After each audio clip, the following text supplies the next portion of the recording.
Hello friends, આજે આપણે આરતીસ કિચનમાં તમારું બધાનું સ્વાગત છે અને આજે આપણે ગાજરનો હલવો બનાવતા શીખવાનું છે. તો તેના માટે પહેલા આપણે બધી સામગ્રીઓ જોઈ લઈએ. આ 2 મોટી ચમચી ઘી લીધેલું છે, દેશી ઘી. પછી મિક્સ ડ્રાય ફ્રૂટ છે, તેમાં કાજુ, બદામ, પિસ્તા કટ કરી લીધેલા છે. એક મોટો બાઉલ જેટલું દૂધ લીધેલું છે. અડધો બાઉલ ખાંડ અને 3 મોટી ચમચી મલાઈ લીધેલી છે. મલાઈની જગ્યા ઉપર તમે જો મલાઈ અવેલેબલ ન હોય તો તમે તેની જગ્યા ઉપર મિલ્ક પાવડર છે અથવા તો મોળો માવો આવે છે એ લઈ શકો છો. અને આ મેં 3 મીડિયમ સાઇઝના ગાજર લીધેલા છે અને એનું છીણ કરી લીધેલું છે. હવે આપણે ગાજરનો હલવો બનાવવાની શરૂઆત કરીએ. તેમાં એક મોટી ચમચી ઘી મૂકી દેશું.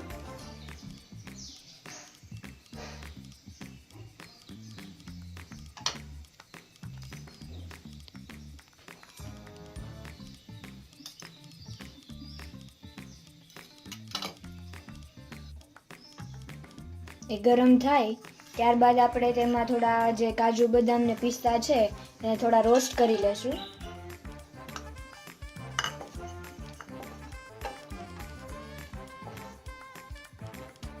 જોઈ શકીએ છીએ આપણે કે થોડાક એનો રંગ બદલાઈ ગયો છે. હવે તેને આપણે બહાર કાઢી લઈશું. હવે આપણે તેમાં આ ગાજરનું છીણ ઉમેરી દઈશું.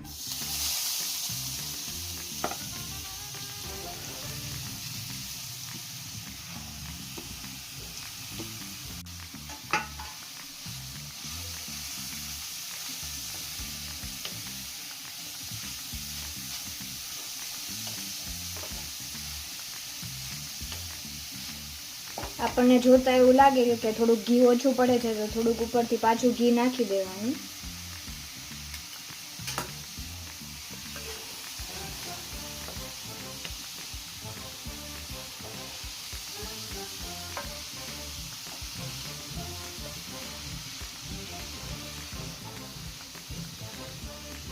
હવે તેને સરસ સતળાવા દઈશું. સેજ ગળી ના જાય ત્યાં સુધી તેને સતત આવી રીતે હલાવતા રહીશું, નહીંતર નીચે બેસી જશે. મિત્રો કે હવે એકદમ સરસ મજાના ગાજર થોડાક સતળાઈ ગયા છે. તો હવે આપણે તેમાં 1 બાઉલ જેટલું દૂધ નાખી દઈશું અને એને મેં ગરમ કરી લીધેલું છે. જ્યારે પણ કોઈ પણ તમે સ્વીટ બનાવો, ગાજરનો હલવો છે, દૂધીનો હલવો, રવાનો શીરો કે એ પણ, તો ત્યારે તમારે દૂધ ગરમ કરીને જ તેમાં ઉમેરવાનું.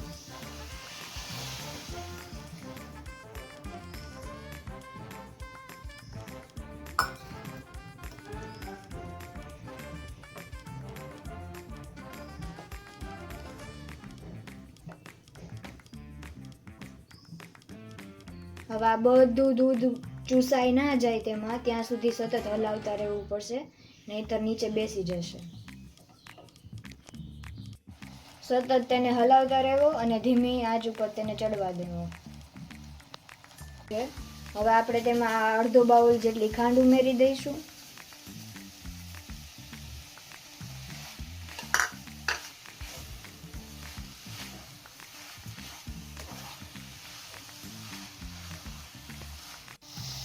જોઈ શકો છો મિત્રો તમે કે હવે તો ખાંડનું પાણી પણ બળી ગયું છે. હવે તેમાં આપણે 3 ચમચી મલાઈ લીધેલી છે તે ઉમેરી દઈશું.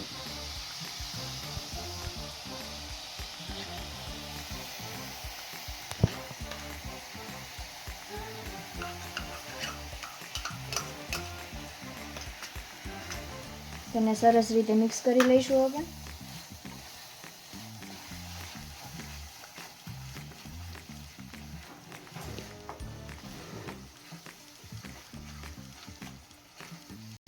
હલવો તૈયાર થઈ ગયો છે.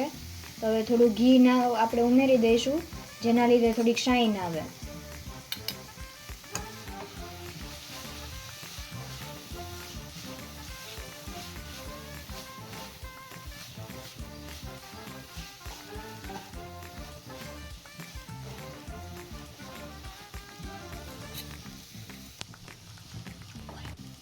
જોઈ શકો છો મિત્રો, હવે આપણો હલવો તૈયાર થઈ ગયો છે. તો આપણે એને સર્વ કરી દઈશું.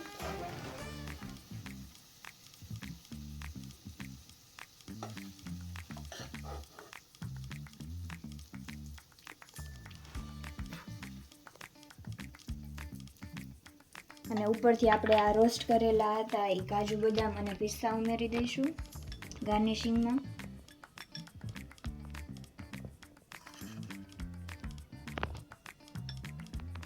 જોઈ શકો છો મિત્રો કે આપણો સરસ મજાનો હલવો તૈયાર થઈ ગયો છે. હલવો જરૂરથી એકવાર ટ્રાય કરજો તમે. સરસ મજાનો તૈયાર થઈ ગયો છે.